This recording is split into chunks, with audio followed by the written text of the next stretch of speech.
Hey guys, welcome back. This is Eddie Hood and you are watching Breaking the Bubble. This is our second blog post and I'm really excited about what we're doing today. So today, well, let me back up. The first blog post that we did was on how to get more sleep because we discussed that if we're going to be doing a lot of great things in our life, really pushing that human potential to try and figure out what we're capable of, we felt like we needed a lot more sleep. We need to up the game on the quality of sleep that we were getting. Well, we learned that, and I gotta tell you guys, my sleep has improved immensely. If you haven't read the first blog post, go back and watch that to make sure that you're getting to bed on time, that while you're in bed, you're getting as much energy as possible so that you can start your day off and get really ready to go. So today, as I was thinking about what to write about, I started off this week thinking, okay, now we've got some energy. What topic do I want to figure out and explore? Well, I realized that with all the topics that I'm interested in exploring down the road, that each one of those topics are going to have a lot of really great information in them that we might want to memorize, or at least commit some of those things to memory. Now, not every blog post that we write at Breaking the Bubble is going to be interesting to you. For example, we might write a post on how to cook the perfect steak. We might write a post on how to speed read. We might write a post on how to, learn a language or whatever it might be. Some of those things might interest you and some of them don't, but the ones that do interest you, you might want to commit some of those things to memory. And again, my formula here at Breaking the Bubble is not me talking about how to do these things because I'm kind of the average Joe. I'm a 32-year-old accountant.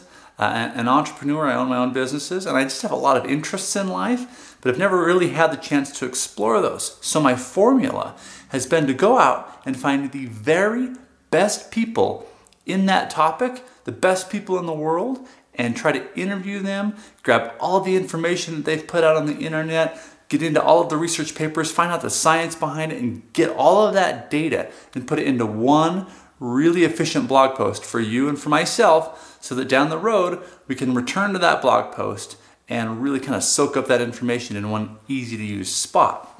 So that is Breaking the Bubble. And as I thought about that, I thought, okay, when I do come across a blog post that I write that I'm thoroughly interested in and I want to remember those things, I've got a problem because my memory stinks. I cannot tell you how many times I have gone to the grocery store and my wife has given me, even just 3 to 5 things to buy, and I will be standing in the aisle, rubbing my temples, thinking, okay, what did she tell me to buy? I can't believe I forgot 3 to 5 basic shopping items.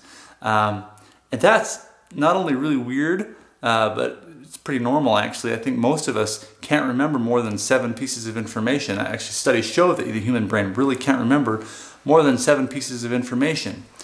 But as I started to research this, I thought that is exactly what the next blog post should be on. How to improve our memories so that we can commit some of these interesting topics to our brains and have them for future reference down the road. Well, as I started researching memory, something really weird happened.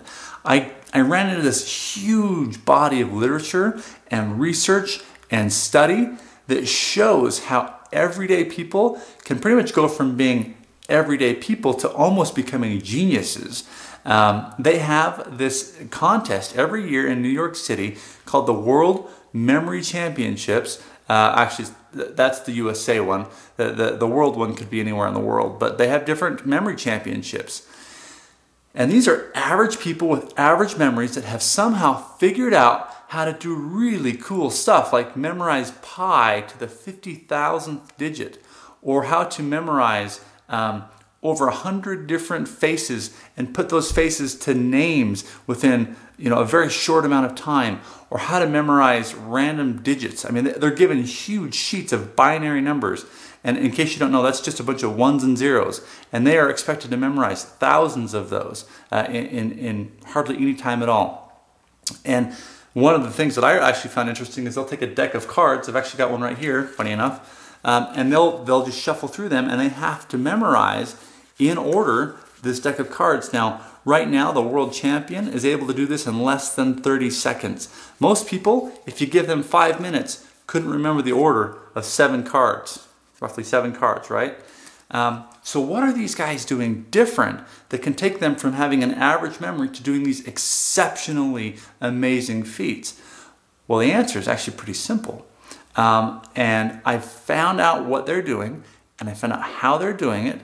And what I've done is I've posted those techniques down below for you, and I've actually created several more videos for you guys going over each of the techniques and really try to break this down and make it simple for us. So if you're sick and tired of forgetting what your spouse asked you to buy at the grocery store, if you're tired of not being able to remember your kid's social security number, or if you're simply interested in committing some of the future blog posts here at Breaking the Bubble to memory because you want to learn how to make the perfect steak and you don't want to forget what temperature to turn the grill up to, or how long it should sit on the grill, or how to tell if it's medium rare, well, or well done, then these techniques are going to be super valuable for you. And to be honest, some of them are pretty easy to do. Some of them take a little bit of work, but at the end of the day, they're going to be well worth it. So let's get started. Let's improve our memories, and who knows, we might be able to even do some freakish things at a party and become the genius. Thanks, guys. See you in there.